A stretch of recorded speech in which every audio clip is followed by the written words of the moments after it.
This is a guest post by ClimateDenierRoundup.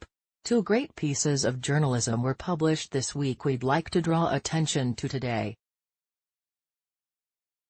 While neither were particularly focused on climate change denial, taken together, they provide some helpful insight into denial not only as a state of mind, but as a function of luxury and privilege. That's the underlying message of Sarah Miller's recent piece in Popula.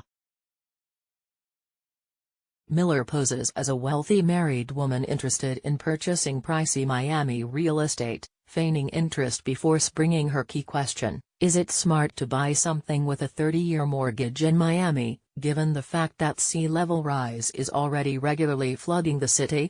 One after another, high-end real estate agents assure Miller that sea level rise is something the city is trying to combat by raising everything and installing pumps. One, who couldn't think of the word studies, mentioned that she knew someone who paid for a study that said we shouldn't be concerned.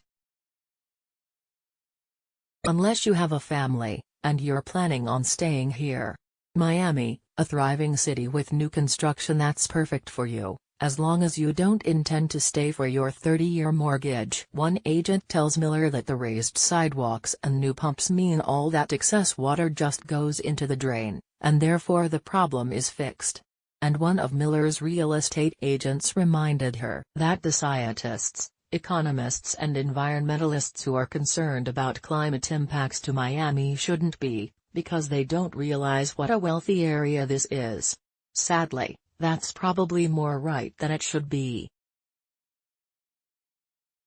Assuming we continue letting the neoliberal approach of money mattering most guide our public policy efforts, we will choose to protect the most expensive real estate first, and best.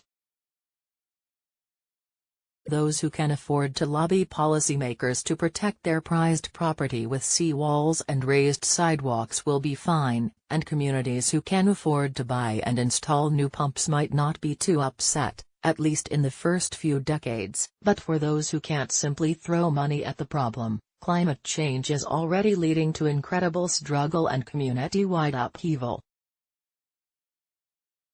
Because while Miami is still able to pretend there's plenty of time to solve this problem, communities in Central America don't have that luxury, and they are already emptying out. As a result, Jonathan Blitzer reports in The New Yorker, climate change is fueling the U.S. border crisis. Blitzer and photographer Mauricio Lima traveled to the western highlands of Guatemala to capture personal photos and stories showing how climate change is already gutting communities. Whether it's freak frosts, pandemics of pests that wipe out crops, or unpredictable rains that upset ancient planting calendars, the wild weather conditions of a warming world are making situations more desperate. Facing few options to compensate for the lack of farming at home, families face the difficult decision of whether or not to immigrate to the U.S. for work. Guatemalan forestry expert Yarcinio Palacios told The New Yorker that while there are always a lot of reasons why people migrate, like an illness in the family, in every situation it has something to do with climate change. Programs that would help these communities adapt and build resilience to climate impacts would, in turn, ease the flow of immigrants into the United States. One such program, which taught farmers how to diversify crops and others how to survive in this new climate, was cut by the Trump administration, eliminating one of the key policies that eases the pressure to immigrate. If immigration is an emergency situation, Trump took off the tourniquet.